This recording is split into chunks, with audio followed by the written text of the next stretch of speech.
الشيطان الرجيم. بسم الله الرحمن الرحيم. إذا السماء انشقت وأذنت لربها وحقت وإذا الأرض مدت وألقت ما فيها وتخلت وأذنت لربها وحقت يا أيها الإنسان إنك كادح إلى ربك كدحا فملاقيه فأما من أوتي كتابه بيمينه فسوف يحاسب حسابا يسيرا وينقلب إلى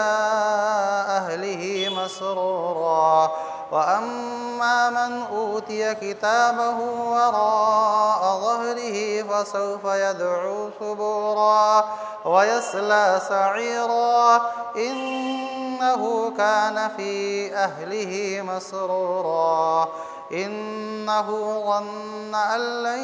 يحور بلى إن ربه كان به بصيرا فلا أقسم بالشفق والليل وما وسق والقمر إذا اتسق لتركبن طبقا عن طبق فما لهم لا يؤمنون وإذا قرئ عليهم القرآن لا يسجدون بل الذين كفروا يكذبون والله أعلم بما يوعون فبشرهم بعذاب أليم إلا الذين آمنوا وعملوا الصالحات لهم أجر غير ممنون۔ یہ سورہ جو آپ کے سامنے تلاوت کی گئی سورہ انشقاق ہے، جو مکۃ المکرمہ میں نازل ہوئی۔ اس میں کل 25 آیتیں ہیں۔ بسم اللہ الرحمن الرحیم۔ شروع کرتا ہوں میں اس اللہ کے نام سے جو بڑا مہربان نہایت رحم والا ہے۔ اذا السماء انشقت،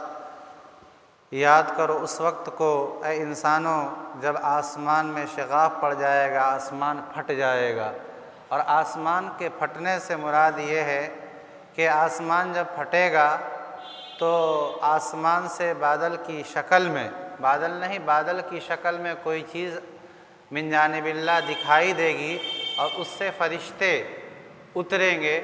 قرآن کریم کی ایک آیت دوسری آیت کی تفسیر کرتی ہے۔ سورہ فرقان کی آیت نمبر 25 21 وقال الذین لا یرجون لقاءنا، اور ایسے ہی وَيَوْمَ تَشَقَّقُ السَّمَاءُ بِالْغَمَامِ آیت نمبر 25۔ اس میں یہی ہے کہ اللہ رب العزت قیامت کے دن جب دوسری مرتبہ سور پھونکا جائے گا، ایک مرتبہ تو سور پھونکا جائے گا تو سارے کے سارے انسان اور جنات مر جائیں گے، اور جب دوبارہ سور پھونکا جائے گا اور اس میں ایک وقفہ ہوگا، وقفہ طویلہ ہوگا، لمبا وقفہ ہوگا دوسرے اور پہلے نفخے کے درمیان، سور پھونکنے کے درمیان، تو سارے انسان اور جنات اپنی قبروں سے اٹھ کھڑے ہوں گے۔ اسی موقع پر اللہ رب العزت آسمان کو بالکل زمین بوس کر دیں گے، آسمان پھٹ جائے گا، اور فرشتے اللہ کے جو مقرب بندے ہیں تکوینی طور پر اللہ تعالیٰ نے ان کو ہمارے اعمال کی نگرانیوں کے لیے متعین کر رکھا ہے، وہ بھی آئیں گے۔ اللہ تعالیٰ نے اسی دن کا منظر کھینچا ہے کہ جب انسان میدان محشر میں اپنے حساب و کتاب کے لیے اکٹھا ہوگا۔ اذا السماء انشقت، یاد کرو اس وقت کو جب آسمان پھٹ جائے گا، وَأَذِنَتْ لِرَبِّهَا وَحُقَّتْ، اور آسمان اپنے پروردگار کی بات کو سنے گا۔ ہم انسان کسی کو چاہے وہ اپنا کتنا بھی قریبی ہو، کوئی بات کہتے ہیں تو کسی موقع پر وہ انکار بھی کر ڈالتا ہے، لیکن قرآن کریم میں ہے کہ آسمان کو اللہ تعالیٰ کہیں گے پھٹنے کے لیے تو وہ اپنے رب کی بات کو سنے گا، یعنی پھٹ جائے گا۔ وحقت، اور یہ پھٹنا اس کے اوپر واجب ہوگا، وہ سرے منہ اللہ کے حکم کی خلاف ورزی کر نہیں سکتا ہے۔ اللہ تعالیٰ نے جو حکم دے رکھے ہیں وہ دو طرح کے، ایک تشریعی ہیں، نماز پڑھنا، روزہ رکھنا، حج ادا کرنا، زکوٰۃ دینا۔ اس میں اللہ نے اختیار بھی دے رکھا ہے۔ رمضان المبارک کا مہینہ آ رہا ہے، یہ بھی ایک تشریعی حکم ہے، اس میں ہمیں اختیار ہے، رکھ بھی سکتے ہیں نہیں بھی رکھ سکتے ہیں۔ اللہ تعالیٰ نے رکھنا فرض کیا ہے، لیکن اللہ تعالیٰ نے مجبور نہیں کیا ہے، قدرت ہم کو دی ہے، اور اسی بنیاد پر اللہ تعالیٰ نے جنت اور جہنم کا فیصلہ فرمایا ہے۔ لیکن بعض امور اللہ تعالیٰ نے انسانوں سے ایسے متعلق کر رکھے ہیں، چاہے انسان ہو یا جنات ہو، چاہے اس کے علاوہ کوئی بھی مخلوق ہو، جیسے کہ آسمان ہے، کہ آسمان کو جب اللہ تعالیٰ حکم دیں گے پھٹنے کا تو وہ سرے منہ ذرہ برابر آسمان چوں چرا نہیں کر سکتا، اور اس کے بس میں یہ چیز نہیں ہے۔ لیکن اللہ تعالیٰ نے انسان کو نماز پڑھنے کا، روزہ رکھنے کا، قرآن کی تلاوت کا جو حکم دیا ہے، اس میں انسان کو اختیار بھی دیا ہے، کر بھی سکتا ہے نہیں بھی کر سکتا ہے۔ اپنے اختیار سے نہیں کرے گا گناہ گار ہوگا، اپنے اختیار سے کرے گا تو ثواب کا مستحق ہوگا۔ وَأَذِنَتْ لِرَبِّهَا وَحُقَّتْ، اور آسمان اپنے پروردگار کی بات کو مانے گا، وَحُقَّتْ، اور آسمان اپنے پروردگار کی بات کو ماننے پر مجبور ہے، کرنا ہی پڑے گا اس کو، یعنی پھٹنے کا اللہ کی طرف سے ادھر حکم ہوا اور آسمان ادھر پھٹ پڑا۔ وَإِذَا الْأَرْضُ مُدَّتْ، اور جب زمین کو بالکل پھیلا دیا جائے گا۔ روایت کے اندر آتا ہے کہ اللہ رب العزت قیامت کے دن زمین کو بالکل مسطح کر دیں گے، برابر کر دیں گے، نہ کہیں آپ کو نشیب دکھائی دے گا، کہیں نیچا نہیں دکھائی دے گا، کہیں اونچا نہیں دکھائی دے گا، یہ پہاڑ وغیرہ سب برابر کر دیے جائیں گے، اور زمین کو اللہ تعالیٰ اس طرح کھینچ دے گا جیسے کہ ربڑ کو کھینچا جاتا ہے اور چمڑے کو کھینچا جاتا ہے، اس طرح سے زمین کو کھینچا جائے گا، اور ساری مخلوق، انسان و جنات، چرند پرند، درخت، شجر و حجر، سب اس زمین کے اوپر حاضر ہو جائیں گے۔ اسی کو اللہ تعالیٰ نے بیان کیا ہے، وَإِذَا الْأَرْضُ مُدَّتْ، جب زمین کو پھیلایا جائے گا، وَأَلْقَتْ مَا فِيهَا وَتَخَلَّتْ، اور جب زلزلہ آئے گا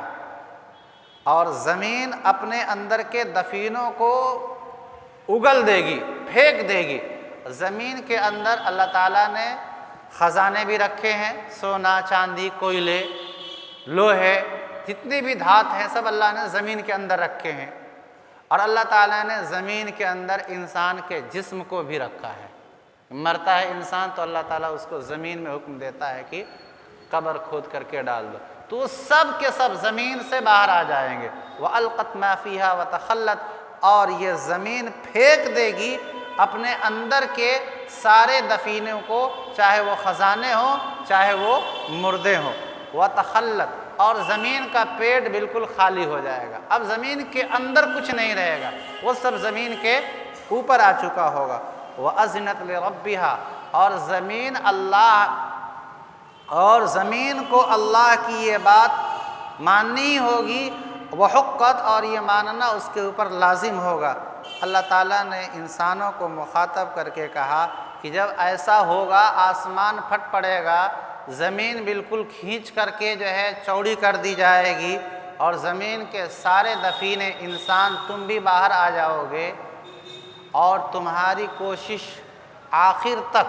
مرنے تک جو ہے جاری رہتی ہے، چاہے تمہاری کوشش نیک عمل کی شکل میں ہو یا برے عمل کی شکل میں ہو، ہر انسان کوشش کر رہا ہے، عمل کر رہا ہے، نیک شخص نیک عمل کر رہا ہے، اور بد کردار بد اخلاق شخص جو ہے برا عمل کر رہا ہے، لیکن سب کی منتہا، سب کا ماوا اور ملجا، سب کو اللہ کے پاس ہی جانا ہے۔ تو جب اللہ کے پاس جانا ہے تو ہم وہ عمل کریں جو اللہ کے ہاں راحت، آرام، سکون کا ذریعہ بنے، وہ عمل نہ کریں جو ہمارے لیے وقتی تو راحت، دنیا میں راحت کا ذریعہ ہو اور آخرت میں دائمی عذاب کا ذریعہ بنے۔ اسی کو اللہ نے بیان کیا ہے آگے آنے والی آیت میں، یا ایھا الانسان، اے انسان، انک کادح، مطلقاً انسان، چاہے وہ کافر ہو چاہے مسلمان ہو، ہر کوئی مخاطب ہے یا ایھا الانسان کے اندر۔ اے انسان، انک کادح الی ربک قدحا، تم اپنے پروردگار تک پہنچنے کے لیے مسلسل کوشش کر رہے ہو۔ نیک آدمی نیک عمل کر رہا ہے اور برا آدمی برا عمل کر رہا ہے، لیکن ہر ایک کو اللہ کے پاس پہنچنا ہی پہنچنا ہے۔ مر کر کے کافر بھی اللہ کے پاس جائے گا اور مومن بھی اللہ کے پاس جائے گا۔ تو اللہ تعالیٰ نے اسی کو کہا، اے انسان تو اپنے پروردگار تک پہنچنے کے لیے کوشش کر رہا ہے، فملاقی، اور اپنے پروردگار سے تو ایک نہ ایک دن ملاقات کرے گا، یا یہ ہے کہ اپنے عمل سے ایک نہ ایک دن ملاقات کرے گا۔ یعنی انسان کا عمل چاہے برا ہو یا بھلا انسان کے سامنے آ جائے گا۔ فَأَمَّا مَنْ أُوتِيَ كِتَابَهُ، آگے اسی کی تفصیل ہے کہ انسان کا عمل انسان کے سامنے ہوگا، تو اگر نیک عمل کیا ہے تو اللہ تعالیٰ اس سے ہلکا حساب لیں گے، اور وہ اپنے اہل و عیال، اپنے متعلقین کے اندر جب جائے گا، درمیان جائے گا تو خوش ہو کر کے جائے گا۔ اور اگر کافر ہے تو وہ جب جو ہے اللہ اس کا نام اعمال اس کے بائیں ہاتھ میں دیا جائے گا، اور وہ یہ کہے گا کہ ہم مر جاتے تو بہتر ہے۔ جیسے دنیا کے اندر کافر جب اس کو مصیبت آتی ہے تو وہ موت کی دعا کرتا ہے، اور مومن اللہ رب العزت کی طرف سے وہ ایک آزمائش سمجھ کر کے، چاہے اولاد کی مصیبت ہو چاہے مال کی مصیبت ہو، اللہ کی طرف سے آزمائش سمجھ کر کے اس پر صبر کر جاتا ہے۔ فرماتے فَأَمَّا مَنْ أُوتِيَ كِتَابَهُ بِيَمِينِهِ، کہ جس بندے کو اس کا نام اعمال داہنے ہاتھ میں دیا جائے گا تو اس سے ہلکا حساب لیا جائے گا۔ ہلکا حساب لینے کے کئی درجے ہیں۔ ایک درجہ تو یہ ہے کہ اللہ تعالیٰ بغیر کسی عذاب کے اسے معاف فرما دے،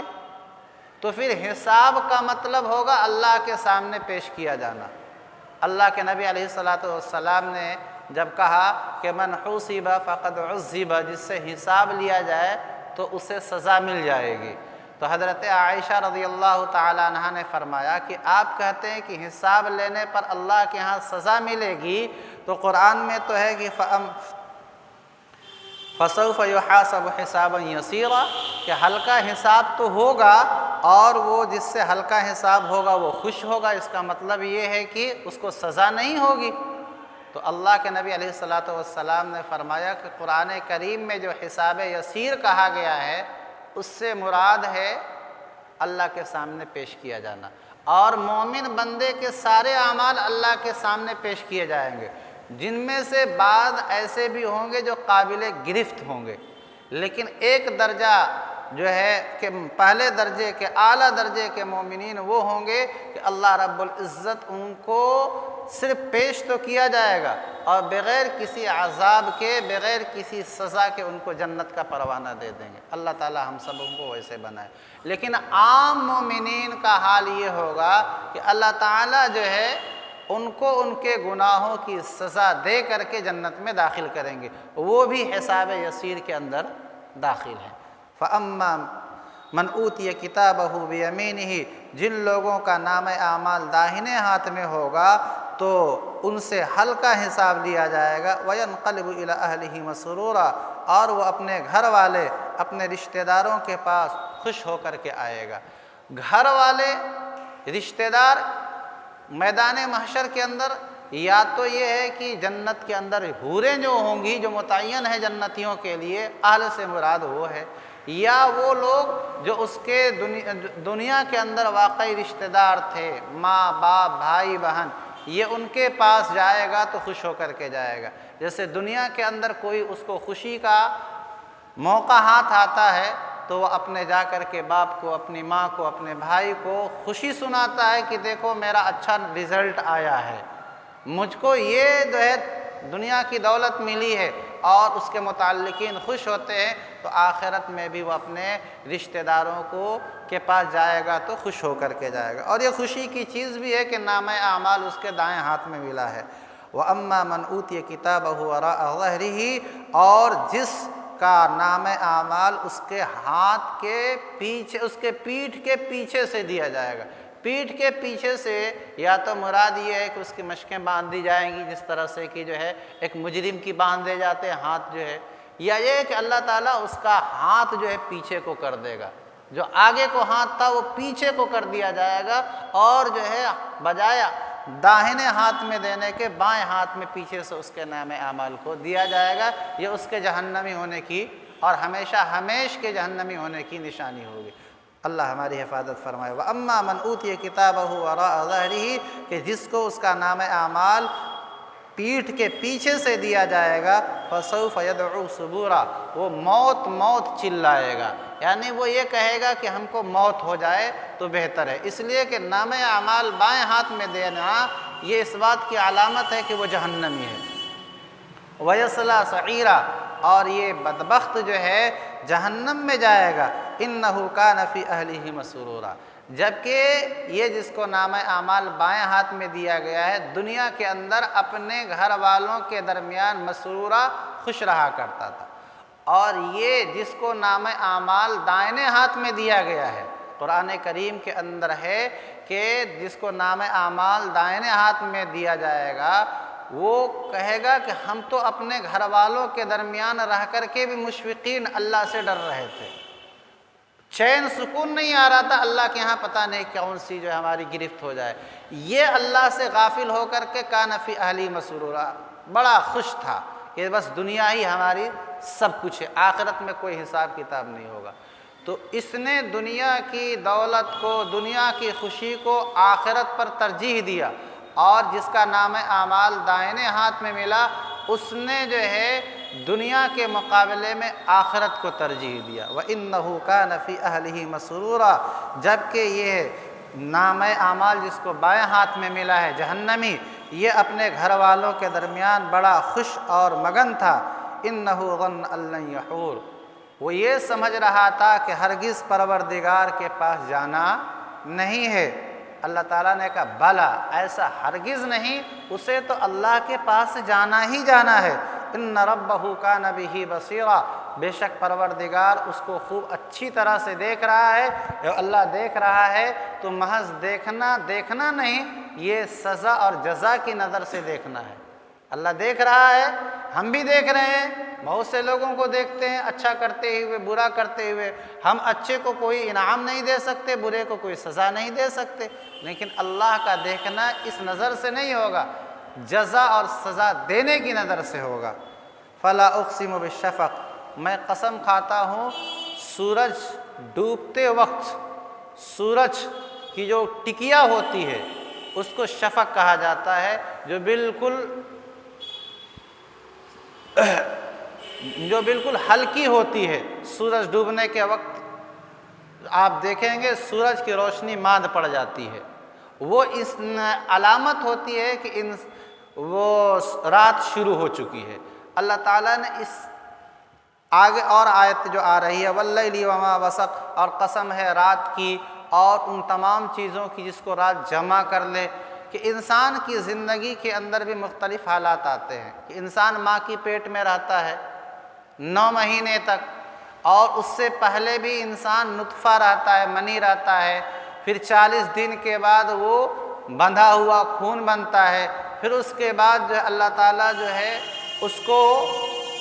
گوشت کا لوتھڑا بنا دیتے ہیں، پھر اس کے اندر ہڈیاں پیدا کر دیتے ہیں، پھر اللہ تعالیٰ اس کے اندر روح ڈال دیتے ہیں۔ ماں جو کھاتی ہے تو گندا خون وہ پیتا ہے اور گندا پانیاں پیا کرتا ہے، پھر دنیا کے اندر انسان 9 مہینے بعد آتا ہے تو پھر صاف شفاف ہوائیں غذائیں لیتا ہے، 2 سال کے بعد وہ بولنا شروع کرتا ہے، کھانے لگتا ہے،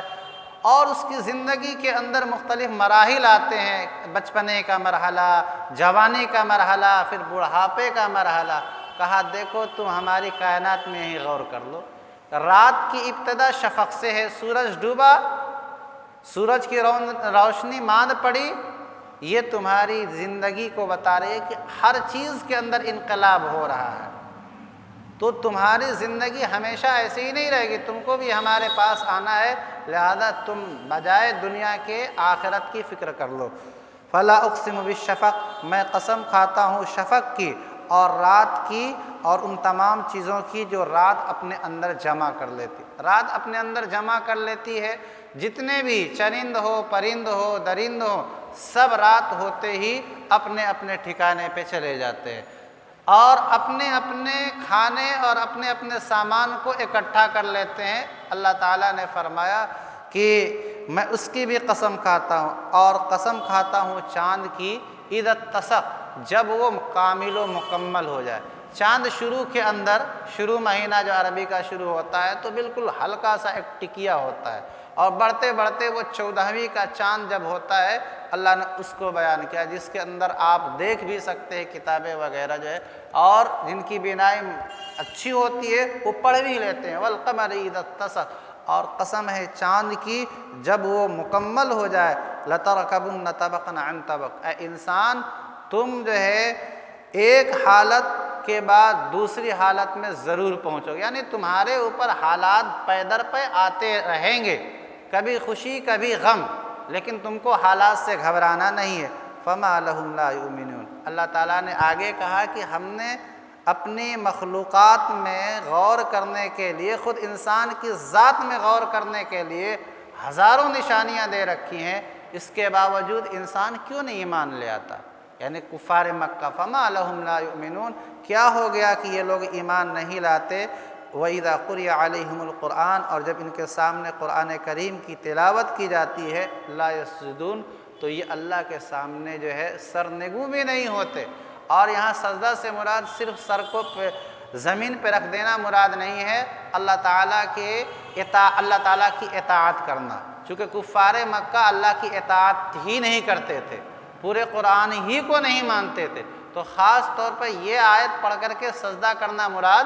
نہیں ہے۔ اور جب ان کے سامنے مکمل قرآن پڑھا جاتا ہے، لا یسجدون، تو وہ جو ہے سجدہ نہیں کرتے، یعنی قرآن کریم کو نہیں مانتے۔ بل الذین کفروا یکذبون، بلکہ ان کافروں کا حال یہ ہے کہ الٹا قرآن کو جھٹلاتے ہیں اور کہتے ہیں یہ قرآن محمد کا کلام ہے اور گڑھا ہوا کلام ہے۔ بل الذین کفروا یکذبون، بلکہ یہ کافر جھٹلاتے ہیں۔ واللہ اعلم بما یوعون، اور اللہ تعالیٰ خوب جانتا ہے ان تمام اعمال کو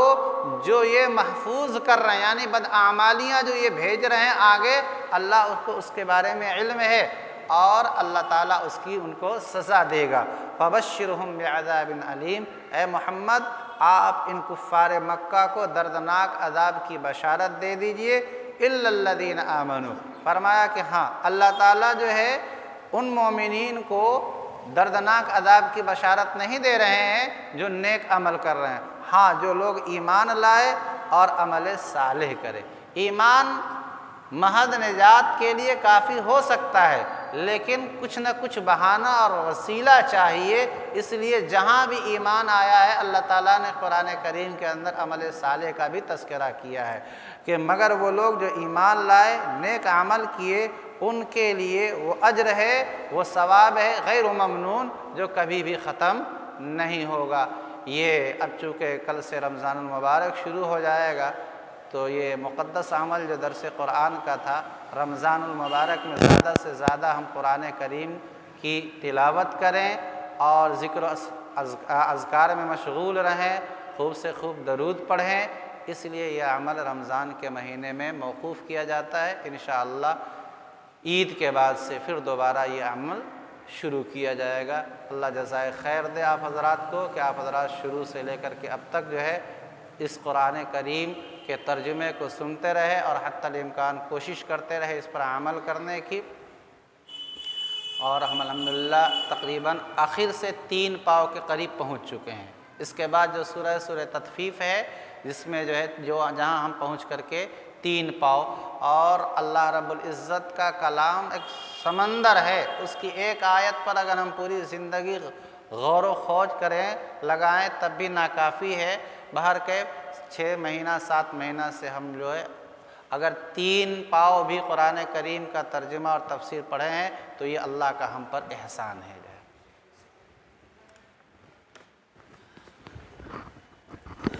دعا کر لیا جائے۔ الحمدللہ رب العالمین والصلاة والسلام علی سید الانبیاء والمرسلین۔ ربنا ظلمنا انفسنا وان لم تغفر لنا وترحمنا لنكونن من الخاسرین۔ رب اجعلنی مقیم الصلاة ومن ذریتی ربنا تقبل دعاء۔ ربنا اغفر لي ولوالدي وللمؤمنين يوم يقوم الحساب۔ ربنا لا تؤاخذنا إن نسينا أو أخطأنا، ربنا ولا تحمل علينا إثرا كما حملته على الذين من قبلنا، ربنا ولا تحملنا ما لا طاقة لنا به، واعف عنا واغفر لنا وارحمنا أنت مولانا فانصرنا على القوم الكافرين اللهم إنا نسألك من خير ما سألك منه نبيك محمد صلى الله عليه وسلم ونعوذ بك من شر ما استعاذ منه نبيك محمد صلی اللہ علیہ وسلم۔ اے اللہ ہم سب کے گناہوں کو معاف فرما دے، اے اللہ ہماری خطاؤں کو درگزر فرما دے، اے اللہ ہمارے ان گناہوں کو بھی آپ بخش دیجئے جو ہم نے رات کے اندھیرے میں کیے ہیں یا دن کے اجالے میں کیے ہیں، اے اللہ آپ ہمارے ان گناہوں کو بھی معاف فرما دیجئے جو ہم نے جان بوجھ کر کے کیے ہیں، یا اللہ آپ ہمارے ان گناہوں کو بھی معاف فرما دیجئے جو ہم سے انجانے میں ہو گئے ہیں، یا اللہ آپ ہمارے ہر چھوٹے بڑے گناہ کو محض اپنے فضل و کرم سے معاف فرما دیجئے۔ اے ہمارے پروردگار، رمضان المبارک کا مقدس مہینہ جمعہ سے شروع ہو جائے گا، یا اللہ اس کے جتنے بھی فضائل اور برکات ہیں یا اللہ ان سے ہمیں مالا مال فرمائیے۔ اے ہمارے پروردگار، رمضان المبارک کے مقدس مہینے کو اس کا جو حق ہے اس کے حق کے ساتھ گزارنے کی توفیق مرحمت فرما دیجئے۔ اے ہمارے پروردگار، 11 مہینے کے اندر جو ہم سے نفس کے دباؤ میں، طبیعت کے دباؤ میں یا اللہ گناہ کے کام ہو گئے ہیں، رمضان المبارک کی خیر و برکت سے اللہ اسے معاف فرما دیجئے، یا اللہ بخش دیجئے۔ اے ہمارے پروردگار، ہم میں سے جن کے ماں باپ دنیا سے جا چکے ہیں یا اللہ آپ ان کو کروٹ کروٹ جنت میں داخل فرما دیجئے۔ اے ہمارے پروردگار، ہم میں سے جن کے ماں باپ زندہ ہیں یا اللہ ان کی خدمت کی توفیق مرحمت فرما دیجئے۔ اے ہمارے پروردگار، ہم میں سے جو لوگ بیمار ہیں ان کو شفاء عاجلہ دائمہ مستمرہ عطا فرما دیجئے۔ اے ہمارے پروردگار، ہم میں سے جو لوگ